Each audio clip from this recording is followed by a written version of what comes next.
누가복음 1장입니다.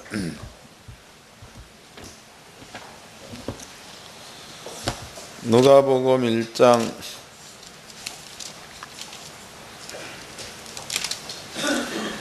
57절서부터 누가복음 1장 57절서부터 66절까지 다 같이 한 목소리로 합독을 하도록 하겠습니다. 시작.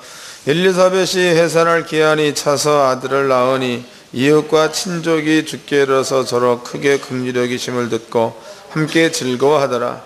8일 되매 아이를 할례하려고 와서 그 부친의 이름을 따라 사가랴라 하고자 하더니 그 모친이 대답하여 가로되 아니라 요한이라 할 것이라 하며 저희가 가로되 내 친족 중에 이 이름으로 이름한 이가 없다 하고 그 부친께 형용하여 무엇으로 이름하려 하는가 물으니 저가 서판을 달라 하여 그 이름을 요한이라 쓰매 다 기히 여기더라.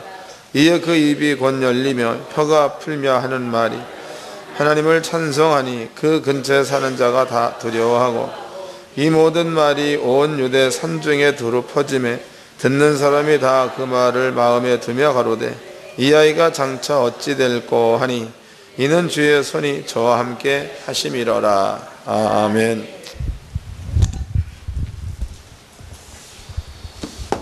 누가복음 1장 57절서부터 66절까지의 말씀을 오늘 이제 그 강의를 할 겁니다. 근데 여기에서 이 말씀을 깨닫고 난 그 다음에 우리는 그 목회를 어떻게 해야 될 것인가, 또 하나님께서는 당신을 나타내는 데 어떠한 방법을 쓰셨는데 우리는 과연 하나님의 방법을 쓸 수 있는가, 이런 부분들을 한번 깊이 있게 생각해 보시고 그 목사님들의 그 목회 현장에 꼭 이러한 일들이 일어나야 될 줄로 믿습니다. 자, 먼저 이제 그 하나님께서 나는 하나님이다, 나는 하나님이다, 이런 것들을 인간들한테 나타내는 방법, 이런 것들을 여러분께 두 가지만 설명해 드리겠습니다. 두 가지. 자, 첫 번째는요, 첫 번째 사건은 특정인들을 불러가지고 하나님께서 나타내는 방법이 있죠. 그것은 구약 성경적으로 본다면 노아 같은 경우 하나님께서 노아를 부르셨습니다. 그리고 노아에게 말씀하셨죠. 그 다음에 노아의 그 후손 가운데서 아브라함이 있습니다. 아브라함에게도 하나님께서 특별히 불러가지고 말씀하셨죠. 아브라함 후손 가운데 그 모세라는 자가 있었습니다. 모세도 불러가지고 특별히 말씀을 하셨습니다. 그럼 여기서 이 부분들은요, 우리가 너무나 잘 알고 있는 그런 내용들이기 때문에 노아가 하나님의 음성을 직접 들었다, 이런 것들을 오늘날 그 신학자들이 얘기할 적에는 노아가 하나님 말씀을 들었을 그때를 레마라는 말을 쓰죠. 직접 들었다, 레마. 그 다음에 이제 노아가 들은 그 말을 창세기에 기록되어 있습니다. 모세에 의해서 기록됐다, 이렇게 얘기하죠. 그러면 창세기에 기록되어 있는 그 말을 우리는 로고스라고 얘기합니다. 그러니까 사람이 읽어가지고 아, 그런구나, 알 수 있는 것, 이런 것들을 기록된 글, 그래서 로고스라고 말하죠. 그럼 아브라함도 모세도 따지고 본다면은 전부가 다 하나님께로부터 그 말씀을 직접 들어가지고 그 말씀에 순종했던 이러한 자들입니다. 이것이 하나님께서 사람들에 나타나는 첫 번째 나타나는 방법입니다. 두 번째입니다. 두 번째. 이 두 번째 방법은 특정인들한테만 나타내 주는 게 아니고, 특정인들한테만, 모세를 제외한 나머지 이스라엘 민족 250만 대군입니다. 250만 대군에게 하나님께서 나타내 주는 방법이지요. 그 방법은 성경에서 보면 율법입니다. 그럼 이 율법이라는 것은요, 모세가 시내산에서 들은 말씀입니다. 그 말씀을 로고스 책에다 기록해 가지고 백성들로 하여금 그것을 알게 하는 거다 말이죠. 그럼 여기에서 이제 이 250만 대군이 들었던 250만 대군에 나타냈던 하나님 말씀이나 모세가 들었을 때에 모세가 느꼈던 그 하나님의 말씀이나 이것을 사람들의 입장에서 본다면은 이것을 차이가 있게 들 수 있다는 거죠. 모세한테 나타난 주님의 음성은 상당히 신비롭다 이렇게 말할 수가 있어요.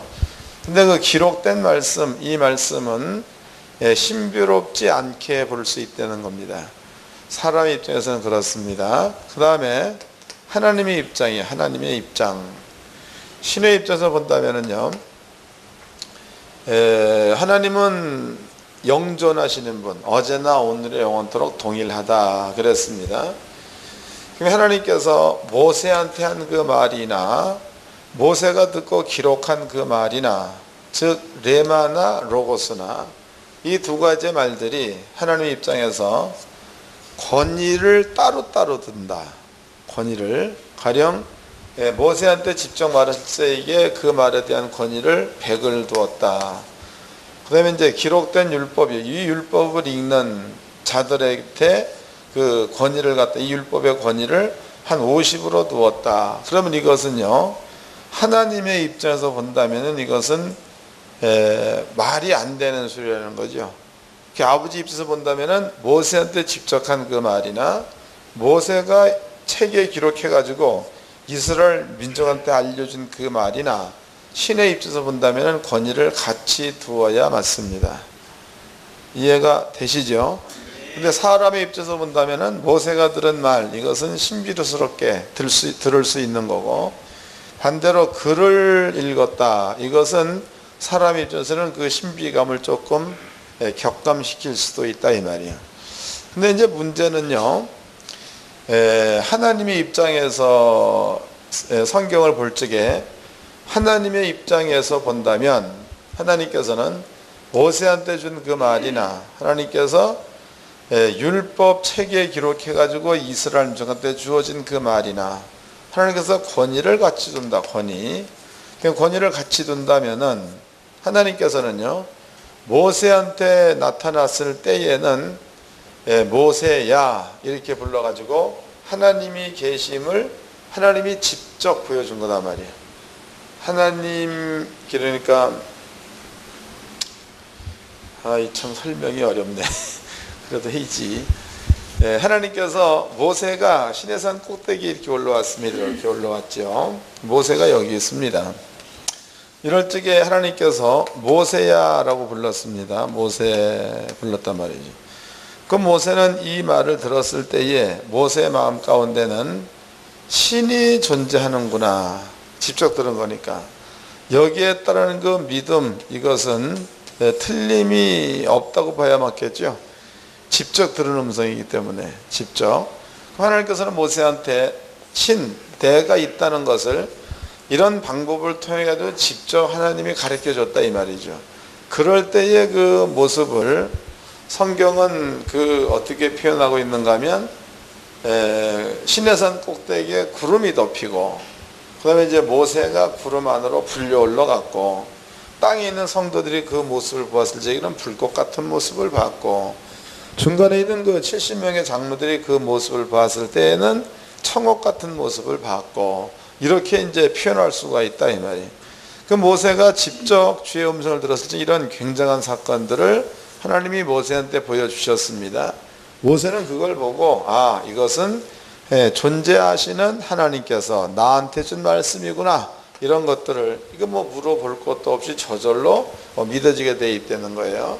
그런데 이제 두 번째입니다. 두 번째 250만 대군 이 사람들은 모세와 직접 얘기하는 것처럼 하나님의 음성을 들을 수는 없고 율법에 기록된 것 이런 것들을 읽거나 혹은 듣거나 이렇게 함으로써 이것을 250만 대군이 이 글을 접할 수 있다는 겁니다. 그럼 이 글을 접했을 때에 이 글을 통해서 이스라엘 백성들은 신이 있다라는 사실을 믿어야 된다는 거죠. 믿어야. 근데 문제가 발생됐어요. 그 모세나 혹은 아브라함이나 노아 같은 경우에는 직접적으로 말씀을 하셨기 때문에 믿음이라는 게 이건 본인이 키우려고 안 해도 저절로 믿어지게 되게끔 이래 돼 있다 이 말이에요. 그러면 여기에 이제 두 번째 250만 대군이 기록된 율법을 본다거나 혹은 그 다른 사람들의 말을 들어서 율법에 대해서 알았다라고 쳐봅시다. 그럼 이랬을 경우에는 이 사람들의 마음 가운데에 믿음이라는 겁니다. 이 믿음이라는 것을 모세나 아브라함이나 노아처럼 심어줄 수가 없다는 거죠. 무슨 얘기인지 감이 잡히시나요? 그러니까 사람의 얘기를 해드렸습니다.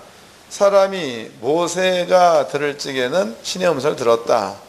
그러면 그것을 백의로 본다면은 글을 통해서 읽어서 하나님을 안다. 이것은 믿음의 분량이 한 50밖에 될 수 없다는 거 사람적 차원에서 얘기해 드렸습니다. 그러면 이렇게 사람들한테 전달되어지는 부분입니다. 이러한 부분들을 분명히 그런 거니까 이런 부분들을 신입니다. 신. 하나님의 입장에서 본다면은 이런 부분들을 하나님께서 모르겠냐 이거죠. 감이 잡히죠. 그러니까 사람들의 입장에서 본다면 이런 생각을 충분히 할 수 있는 거예요. 근데 하나님 입장에서 본다면은 그러한 그 사람들의 마음을 하나님은 모를 리가 없습니다. 모를 리가. 그렇다면은 공의의 하나님으로 밀어본다면 이 하나님께서는 모세한테 주었던 것과 같은 그러한 그 엄청난 믿음, 그냥 믿어질 수 있는 이런 일들을 모세에게만 뿐만이 아니고 250만 대군에게도 그런 믿음이 생기게끔 만들어 줘야지만이 하나님의 공의가 맞대는 거예요. 공의. 근데 하나님께서 이런 일들을 안 했느냐? 아닙니다. 그렇게 되게끔 아버지가 해 놓으셨다는 거예요. 이제 그걸 한번 성경적으로 한번 찾아보도록 합시다. 자, 먼저 이제 여호수아서를 보도록. 여호수아 14장입니다. 여호수아서 14장. 이 여호수아서 14장 이 말씀은요. 여호수아서 14장 이 말씀은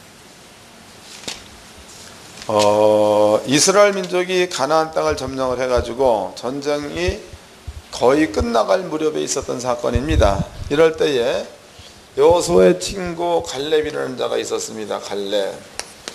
근데 이 갈렙이 여호수아한테 와가지고 하는 얘기가 있습니다. 주여, 내 나이가 올해 85세나 그랬단 말이에요.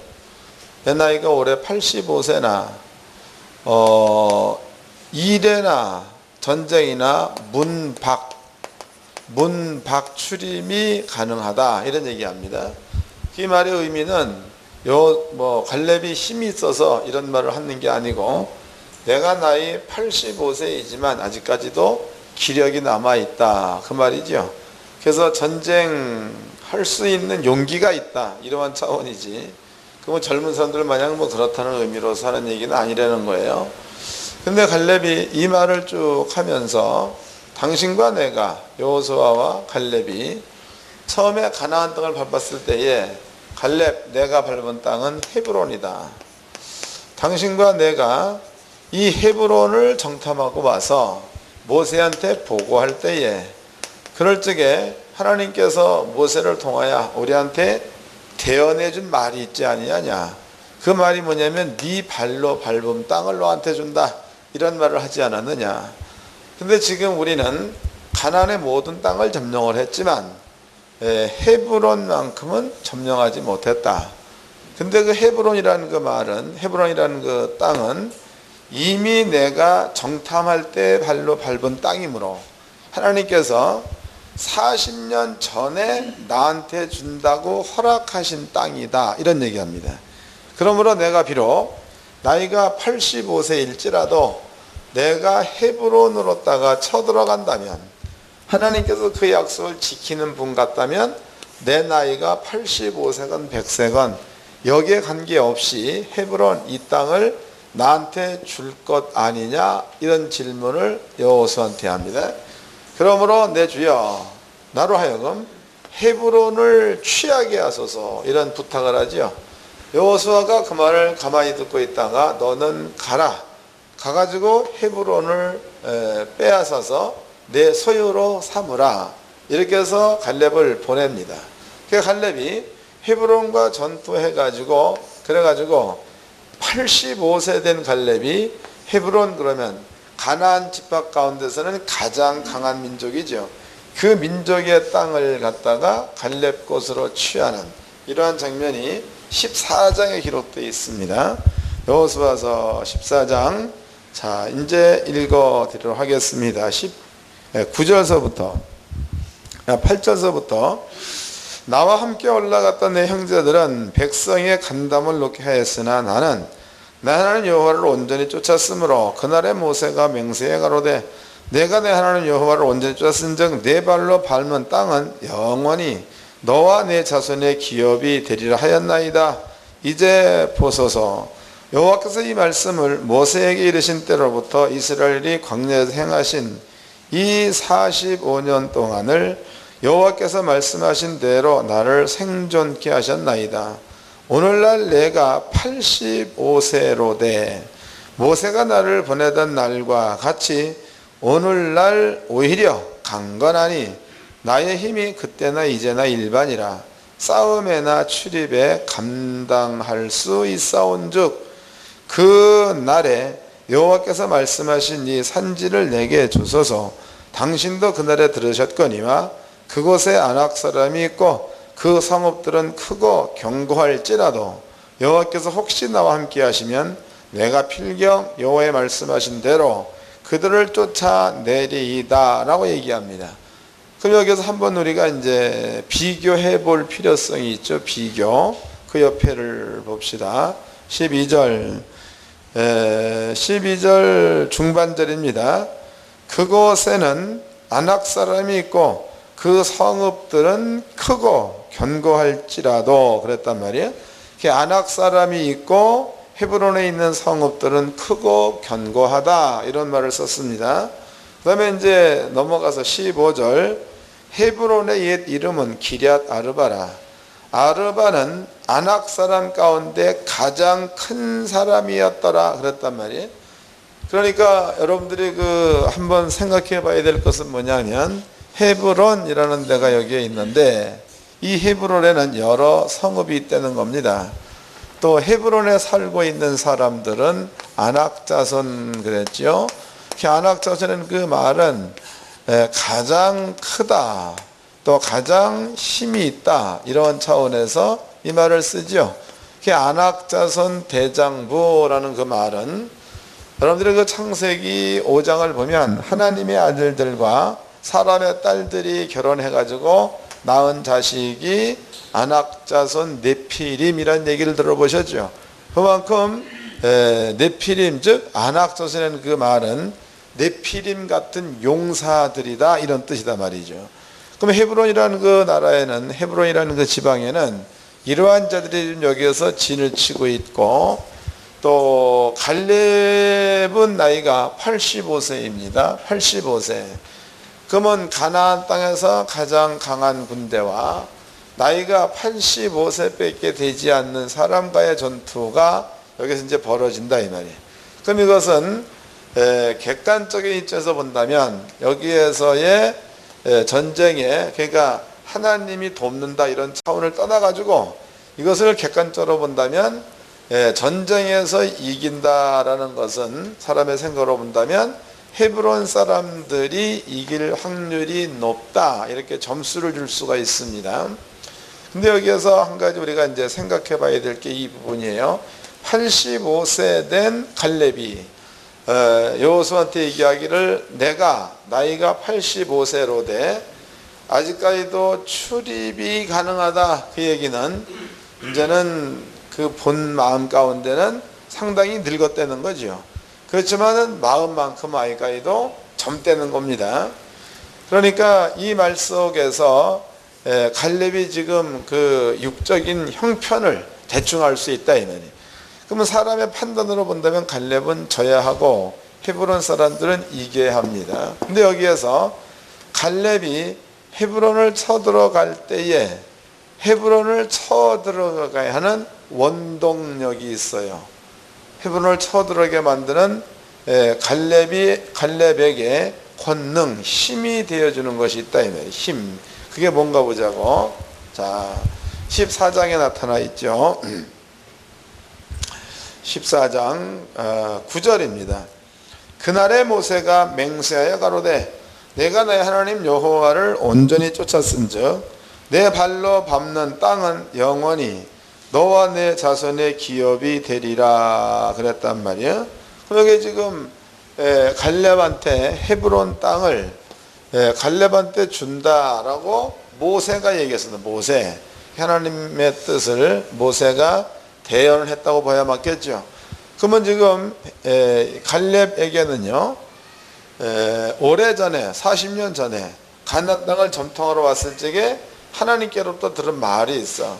그 말이 헤브론, 네가 발로 밟는 이 땅을 너한테 준다라는 말을 들었습니다. 근데 지금 이 갈렙이 이 말을 들었을 때에는요, 하나님께로부터 직접 들은 게 아니고 모세를 통해서 들었다는 거죠. 이해가 되시죠? 자, 이제 이 사건이 있었던 데를 한번 가보자고. 민수기서 14장입니다. 그 사건이 있었던 데입니다.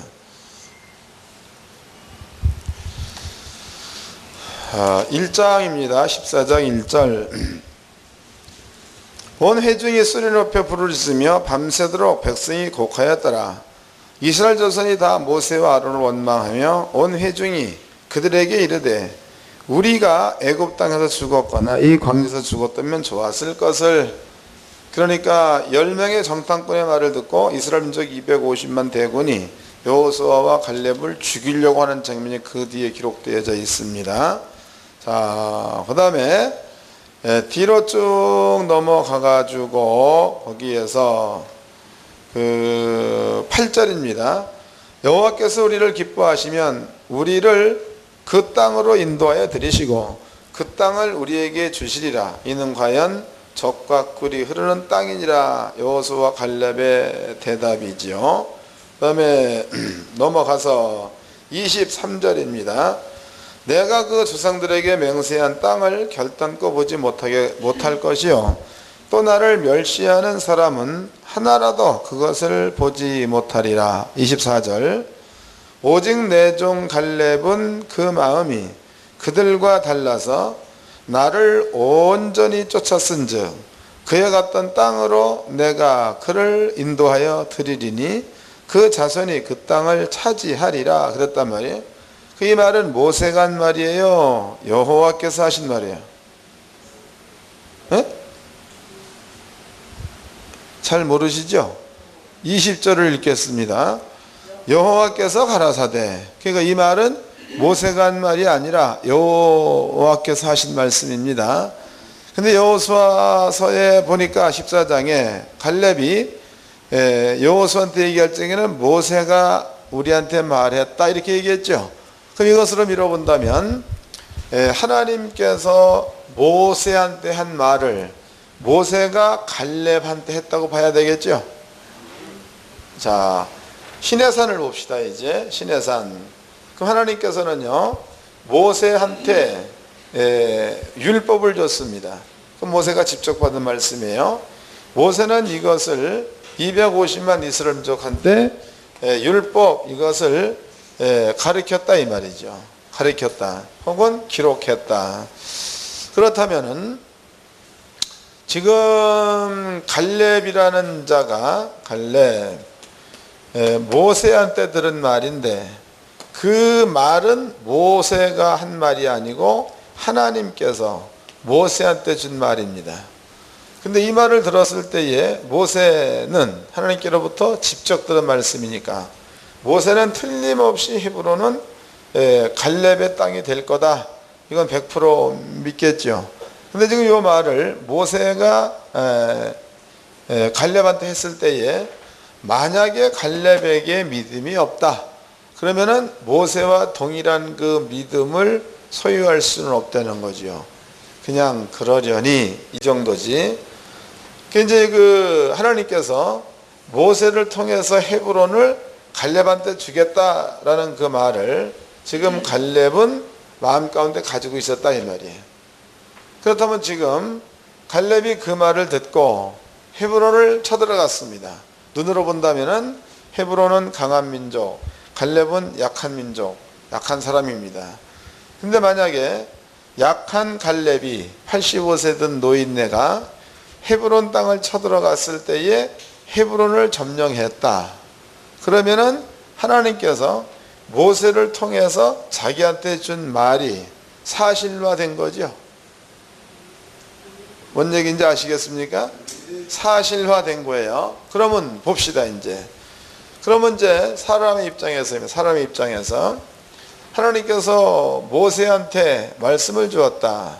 그러면 그 모세는 그 말을 들을 적에 믿음이 100이란 믿음을 갖는다. 이렇게 된다면요, 모세로부터 들은 그 말은 사람들한테는 100의 믿음을 가질 수가 없다는 거죠. 왜냐하면 이 사람들은 신비스러운 하나님의 형상을 못 받고 신비스러운 주의 음성을 못 들었기 때문에 그렇습니다. 그런데 하나님께서 글로다가 남겨두고 그 다음에 백성들한테 가르쳐라 라고 얘기했다 이 말이에요. 그러면 가르쳤을 때에 하나님은 그냥 가르친 게 아니고 하나님 말씀에 순종하면 그 뒤에 따라오는 게 있어요. 들어가도 복, 나가도 복, 그랬단 말이에요. 그러니까 주의 말씀에 순종하면 들어가도 복, 나가도 복이라는 게 하나님께서 하신다는 것에 대한 기적이라는 거죠. 그러니까 편한 말로는 기적이야. 하나님의 세계에서보다 당연히 이루어진 얘기인데, 그러면 이스라엘 민족이 모세가 직접 듣는 그 말이나 이스라엘 민족이 율법을 듣고 그 율법을 지켰을 적에 나타났던 기적이나 표적을 보는 그것이나 아버지 입장에서 본다면 같다고 봐야 맞겠죠. 이스라엘 민족의 입장에서 본다 해도 이것은 같다고 봐야 맞습니다. 때문에 하나님은 공의의 하나님이기 때문에 이렇게 모든 사람에게 하나님이 계시다라는 그 사실을 특정인한테만 보여주는 게 아니고 모든 사람들이 경험할 수 있게끔 이렇게 하나님께서 그 길을 열어주셨는 줄로 믿으시기 바랍니다. 때문에 하나님께서 하나님이 있다, 신이 있다 이런 부분들을 사람들한테 나타내 보여줄 때에는 두 가지 방법, 하나는 직접 나타나는 방법, 또 한 가지는 그 계명을 지킬 때에 지키는 그 자리에 사람들이 볼 적에는 기적과 표적 이런 것들이 나타나게 해줌으로써 하나님의 권능을 나타내주는 이러한 그 두 가지 방법을 하나님은 썼다는 겁니다. 때문에 하나님의 모든 말씀에는요, 어떠한 말씀이 되었든지 간에 큰 자나 작은 자나 전부가 다 하나님이 계시다는 사실을 꼭 경험할 수 있게끔 배려해 놓으셨습니다. 이해가 되셨죠? 하나님을 만날 수 없다라는 그 말이 지금 설명해 드린 말로 밀어본다면 맞는 말입니까? 틀린 말입니까? 틀린 말이죠. 누구나 다 쉽게 하나님을 만날 수 있도록 하나님께서는 배려해 놨다. 이 사실을 마음 가운데 두십시오. 그 다음에 이제 오늘 우리가 이제 읽어봤던 그 성경입니다. 그 성경에서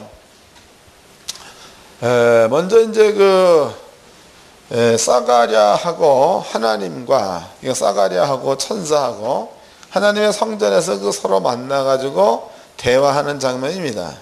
그럴 적에 천사가 사가랴한테 얘기하죠. 사가랴야, 너한테 아들이 있을 거다. 이런 얘기합니다. 아들. 그러니까 사가랴가 하고 있는 말이, 내가 나이가 늙었다. 우리 마누라도 늙었다. 그런데 어떻게 나한테 자식이 있겠는가? 그래서 하나님의 말을 안 믿었습니다. 그러니까 천사는 얘기가, 네 아내 엘리사밧에게 아들이 있을 거다. 아들. 그리고 그 이름을 요한이라고 하여라. 요한.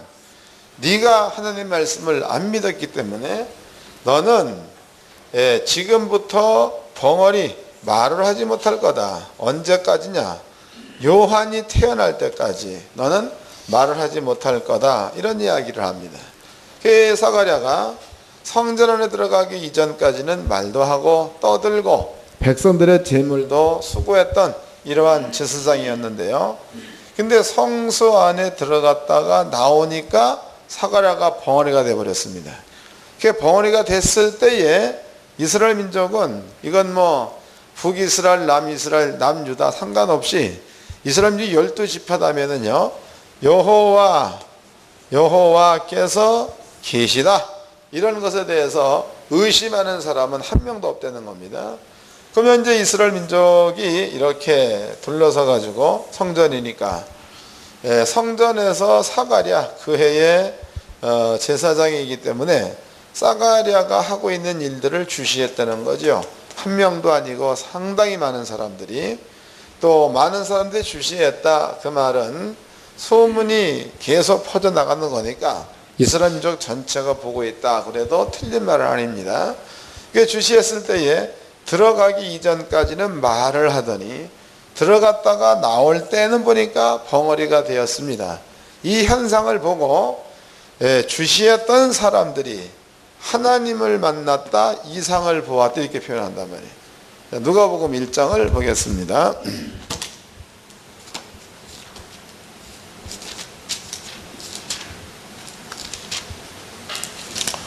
누가복음 1장 자 13절서부터 읽겠습니다. 천사가 일러 가로되 사가랴야 무서워 말라. 너희 간구함이 들린지라. 내 아내 엘리사벳이 내게 아들을 낳아 주리니 그 이름을 요한이라 하라. 너도 기뻐하고 즐거워할 것이요 많은 사람도 그의 남을 기뻐하리니 이는 저가 주 앞에서 큰 자가 되며 그랬단 말이에요. 그 다음에 이제 가지고 18절 사가랴가 천사에게 이르되 내가 이것을 어떻게 알리요? 내가 늙고 아내도 나이 많으니이다. 천사가 대답하여 가로되 나는 하나님 앞에 섰는 가브리엘이라. 이 좋은 소식을 전해 내게 말하고 보내심을 입었노라. 보라, 이 일이 되는 날까지 내가 벙어리가 되어 능히 말을 못하리니 이는 내 말을 내가 믿지 아니함이오니와 때가 이르면 내 말이 이루리라 하더라 그랬단 말이에요. 왜 천사와 대화가 끝난 다음에 사가랴는 벙어리가 되고 있습니다.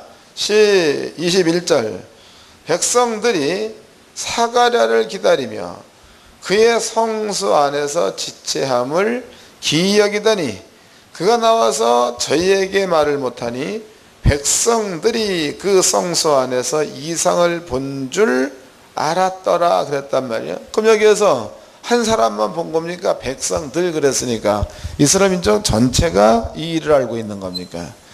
이스라엘 민족 전체가 이 일을 알고 있다고 봐야 되겠죠. 거기에서 이네들은 이상을 보았다. 그러니까 환상을 보았다. 이런 얘기합니다. 그럼 지금 요 사건은요, 아기를 가질 때에 사람이 아기를 갖게 되면은 10달을 뱃속에 놓고 있죠. 10개월 전에 지금 요 사건이 일어났습니다.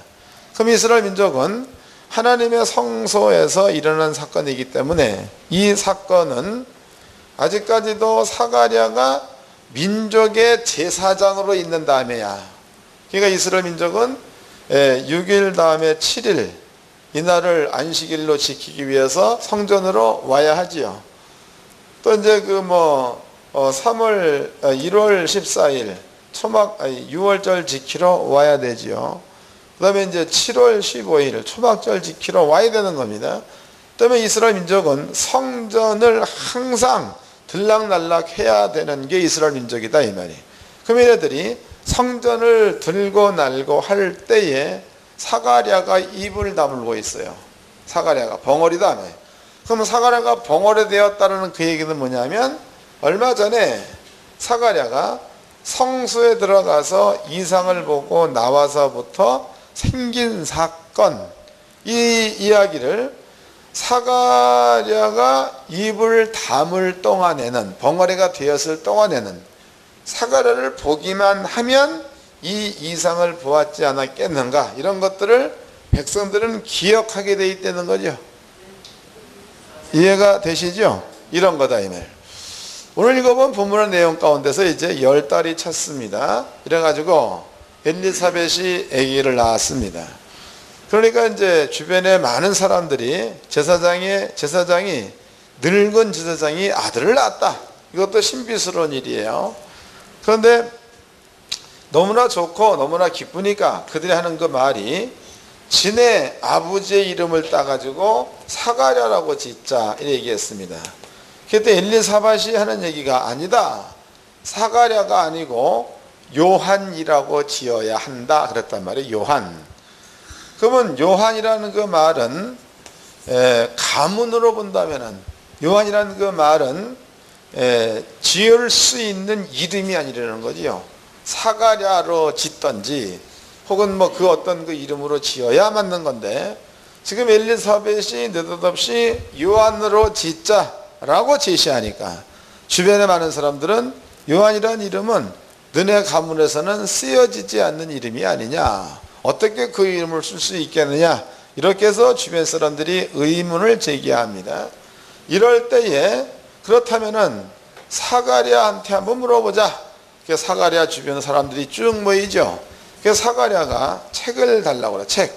그래서 이제 피를 달라 해가지고 거기에다가 이름을 씁니다. 이름을 쓰는데 모든 사람들이 얘기하는 사가랴 이걸로 쓰는 게 아니고 거기에다가 엘리사벳이 얘기한 요한이라고 이름을 썼다며. 요한이라고 이름을 쓰자마자 사가랴가 벙어리가 떠나버리고 말문이 터져버렸어요. 그 사건은 결코 작은 사건이 아니라는 거죠. 그럼 백성들이 지금 이 사건이야. 이 사건을 보고 그들의 마음 가운데 한 가지 또 알게 모르게 와서 부딪히는 것이 있는데 이 모든 사건은 우연한 것이 아니고 하나님의 뜻에 의해서 나타난 표적이다. 하나님이 하신 일이다. 이러한 것들로 백성들의 마음 가운데 이 사건이 심어졌다는 겁니다. 일단 찾아보도록 합시다. 본문의 말씀이지요. 57절입니다. 누가복음 1장 57절. 엘리사벳이 해산할 기한이 차서 아들을 낳으니 이웃과 친족이 주께서 저를 크게 긍휼히 여기심으로 듣고 함께 즐거워하더라. 8이 되매 아이를 할례하려 와서 그 부친이 이름을 따서 사가랴라 하고자 하더니 그 모친이 대답하여 가로되 아니라 요한이라 할 것이라 하매 저희가 가로되 내 친족 중에 이 이름으로 이름한 이가 없다 하고 그 부친께 형령하여 무엇으로 이름하려 하는가 물으니 그랬단 말이야. 여기서 형령이라는 그 말은 지금으로 얘기하면 수하 같은 것이죠. 수하. 그 다음에 63절 저가 서판을 달라 하여 그 이름을 요한이라 쓰매 다 뭐였다는 거예요? 기히 여겼다. 기히.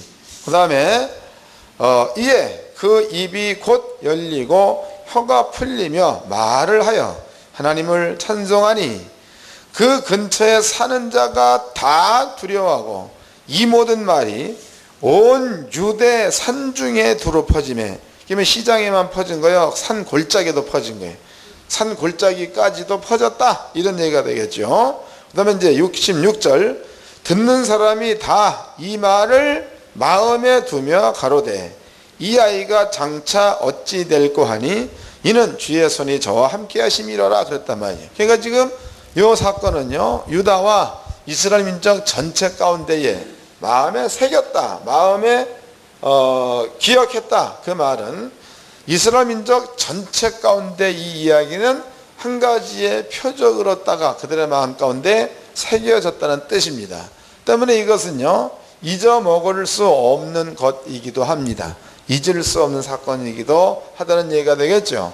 자, 이것을 이제 기억해 놓으십시오. 하나님께서 사가랴, 또 요한, 엘리사벳, 주변에 많은 사람들, 이 사람들한테 하나님께서는 사가랴가 벙어리 되는 표적을 보여준 거죠. 그 표적을 보여줌으로써 이 모든 일들은 내가 한다, 하나님이 한다는 사실을 하나님께서는 알려주는 한 사건입니다. 이걸 기억해 놓으십시오. 자, 그 다음에 이제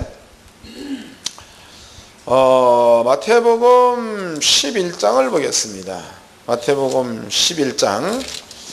이 마태복음 11장을 펴 놓으시고 제가 또 한 가지를 설명을 조금 해드리도록 하겠습니다. 예수님께서 이제 땅에 오셔가지고 여러 가지 이제 그 기적, 표적 이런 것들을 많이 행합니다. 그런데 그렇다면은 여러분께 지금까지 설명해 드리는 것으로 미뤄 봐가지고 그러면은 아브라함 하나님의 음성을 직접 들은 자입니다. 모세 하나님의 음성을 직접 들은 자예요. 그 다음에 또 노아 하나님의 음성을 직접 들은 자입니다. 그렇지만은 이들만 주의 음성을 들어가지고 떨어질 수 없는 믿음이 생긴 게 아니라 백성들이죠. 백성들에게도 하나님의 말씀은 어떠한 말씀이 되었던지 간에 그대로 된다는 거, 기적이죠. 이런 것들을 보여줌으로써 하나님이 존재한다는 사실을 백성들에게도 하나님께서는 보편적으로 나타내 주셨습니다. 그럼 이스라엘 민족의 문화입니다. 그 문화 가운데는 이러한 하나님께서 지네들한테 하나님이 있다는 것을 보여주는 문화가 이스라엘 민족의 문화예요. 이해가 되나요?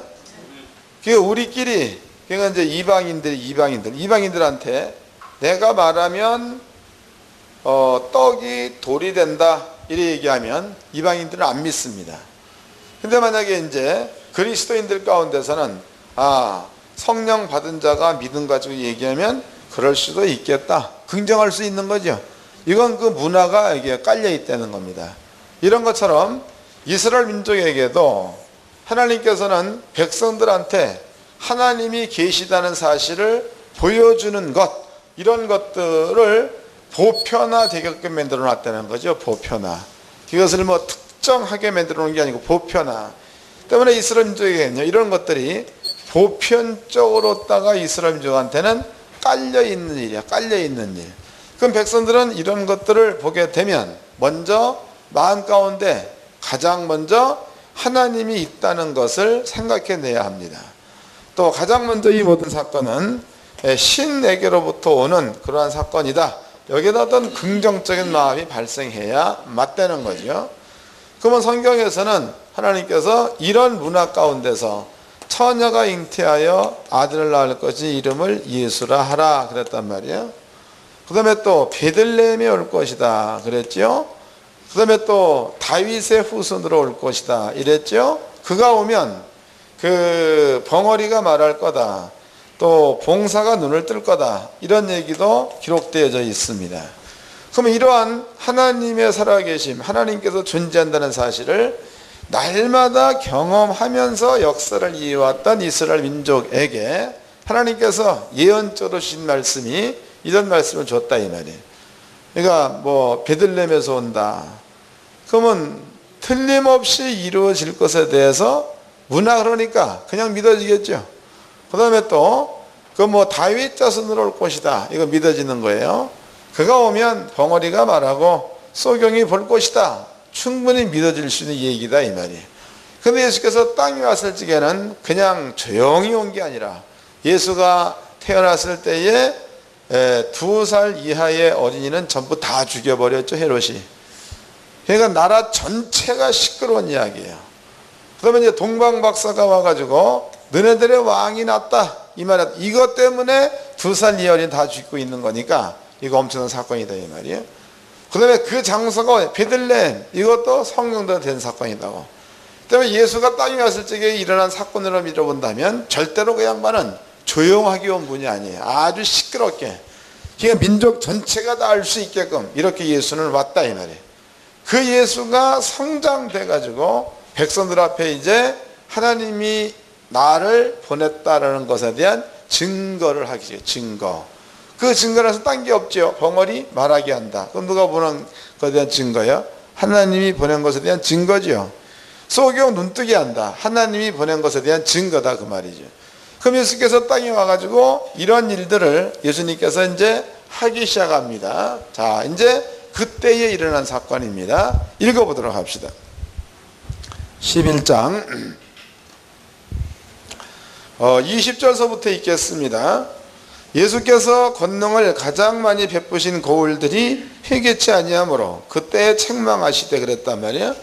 그래서 권능을 베풀었다고 백성들은 뭘 기억해야 되는 거예요? 하나님이 살아계시는구나, 하나님께서 우리한테 메시아를 보냈구나, 이런 것들을 기억해야 맞다는 거죠. 다시 읽겠습니다. 20절.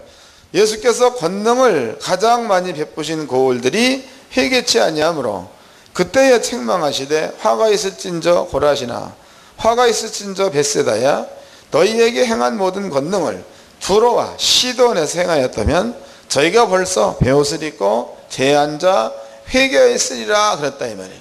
그중 예수께서 땅에 오셔가지고 벳세다 고라신 갈릴리 지역을 얘기하겠죠. 여기서 복음을 증거하면서 권능을 많이 보여줬습니다.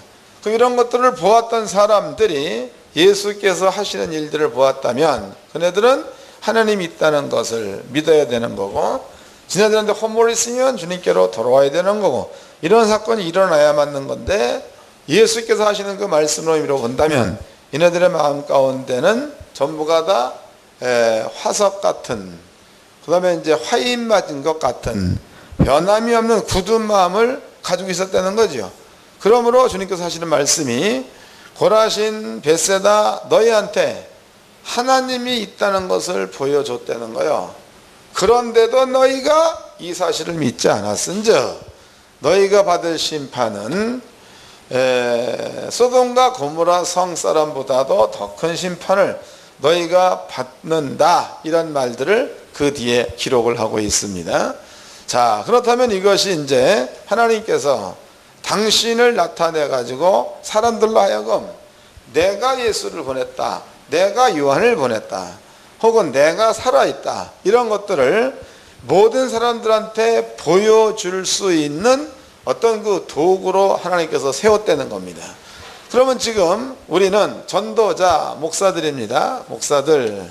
그 목사들로 있으면서 이 목사들이 하나님이 있다, 예수가 있다, 이것을 우리는 전도라고 합니다. 그러면 전도를 할 적에 하나님께서는요, 당신이 있다는 방법을 이렇게 썼다 이 말이에요. 예수님도 그렇게 썼습니다. 그 오늘날 우리도 이러한 일들을 하나님께서 우리를 통하여 이러한 일들을 나타내게 해가지고 복음을 전도한다. 그러면 이것은 성경적으로 정석이라는 거죠. 정석. 이런 것들을 보고도 세상 사람들이 믿지 않는다. 그렇다면은 문제는, 화는 이 사람들한테 있다 이 말이에요. 그러나 하나님께서 보냈는데 보내는 자가 하나님의 살아계심을 모든 사람들한테 증명해내지 못했다. 그렇다면 그 책임은 안 믿는 사람들한테 있다고 봐야 되는 거예요. 증거해내지 못한 우리한테 있다고 봐야 맞는 겁니까? 왜 이 말에서는 입이 들어가 버려? 왜? 남한테는 좀 이렇게 그 가슴을 여시고 자신에게는 좁히십시오. 이 성경대로라면 만약에 우리가 복음을 증거할 적에 하나님의 살아계심을 증명해내지 못한다, 그러면은 그 복음은 괭가리 같을 수도 있다는 거지요. 그렇지만 예수님처럼 다른 모든 사도들처럼 하나님이 계시다는 그 사실들을 보여주면서 복음을 증거한다면 이것은 굉장하다는 겁니다. 근데 이것들을 보고도 예수를 안 믿는다 그러면 할 수 없는 거예요. 그러나 분명히 권능을 줬음에도 이것을 사람들한테 보여주지 못한다, 이것은 책임이 우리한테 있다고 봐야 합니다. 그래서 목사님들은요, 하나님께서 당신을 나타내는 그 방법, 이 방법을 잘 이해하십시오. 해가지고 만약에 우리에게 그런 어떤 일들이 우리를 통해서 나타나지 않는다, 그 우리는 고민해보고 모든 사람한테 이런 것들을 나타내 보여주면서 하나님의 존재를 갖다가 설명해 나가는 이러한 자리에까지 갈 수 있도록 고민하며 기도하고 이러한 자리에 올라가야 될 줄로 믿습니다. 그래서 누가복음 1장의 그 57절의 사건은요, 사가랴가 임의로 한 게 아니고 하나님께서 당신이 주관해 간다는 것, 하나님이 살아서 지금도 역사한다는 것, 이런 것들을 사가랴가 벙어리 되는 사건, 표적, 이런 것들을 통해서 이스라엘 민족한테 보여주는 한 사건이기도 하다는 거죠. 우리에게도 꼭 이러한 일들이 있어야 될 줄로 믿습니다. 그래서 목회 현장에는요, 항상 기사와 표적이 따라야 합니다. 그냥 말로만 맨날 뭐 표적 이런 게 아니고 만약에 기사와 표적이 일어나지 않는다 그러면은 이것으로 인해서 울어야 해. 이것으로 인해서 이것 때문에 울고 이것 때문에 기도하고 이것 때문에 부딪혀보고 이렇게 돼야 맞습니다. 그 목사님들이 이것은 뭐 하라라고 권면하기는 뭐합니다만은 제가 이제 지금까지 목회를 쭉 해오면서 내가 겪는 겁니다. 그런데 성도들한테 은혜를 끼치려고 하지 말고 내가 먼저 은혜를 받아야 되는 거예요. 아시겠어요? 근데 목사님들이 뭔가 착각을 하고 성도들한테 은혜를 끼치려고 한다 이 말이에요. 아닌 겁니다. 내 속에 은혜가 없는데 무슨 은혜를 나눠줄 수 있겠습니까? 말이 안 되는 거죠. 그러니까 먼저 목사님들이 은혜를 받으려고 하십시오. 그 은혜를 속에다 채우십시오. 그 다음에 그것을 성도들한테 나눠준다면 이것이 바른 목회입니다. 그래서 뭐 어떤 분들은 뭐 신방을 해가지고 교회를 세운다. 틀린 말 아니지요. 신방해야 합니다. 또 어떤 분들은 또 영상을 잘 해놔가지고 시대를 따라 그래서 목회를 부흥시켜야 한다. 이런 사람도 있습니다. 해야 되겠죠.